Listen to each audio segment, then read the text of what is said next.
Hi folks, welcome back to Math with Captain Rod. I'm making this video to help you understand how to use what's called the power rule for differentiation. So I'm going to go through the rule first real quick and then go through a bunch of examples. So given a function of this form, we'll say y equals some constant x to the n, then the derivative of that function y prime is equal to c times n times x to the n minus 1.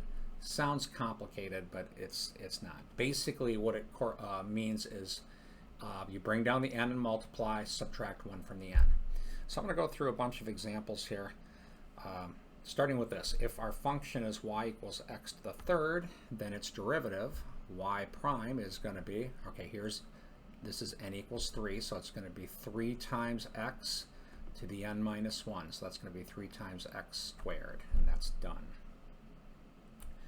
Next one, y equals 5x squared plus 2x. Okay, so the derivative of this function, y prime, is going to be, okay, this 2 comes down, multiplies with the 5, so we're going to have 10x to the first. I'm not going to bother writing the 1.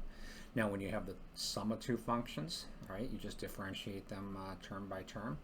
The derivative of this function, now if you like, you could think of this as 2 times x to the first power. So when you bring down the n, this is just going to remain a 2.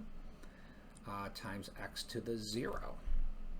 And x to the 0 is 1. So we could just write this 10x plus 2 is just fine. Okay, next example, y equals square root of x. Now square root of x, can be written x to the 1/2. So when we differentiate that function, y prime is going to be, all right, n is 1/2, so we bring down the n. X to the minus 1/2. That's what we get if we take 1/2 minus 1. We could write this if we want. How about 1 over 2 root x is perfectly fine. Another example here.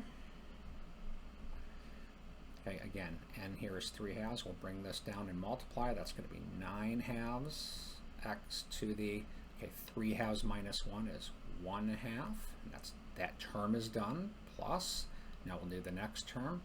Now this is x to the minus 2, so you bring down the minus 2 times x to the n minus 1. That's going to make that a minus 3.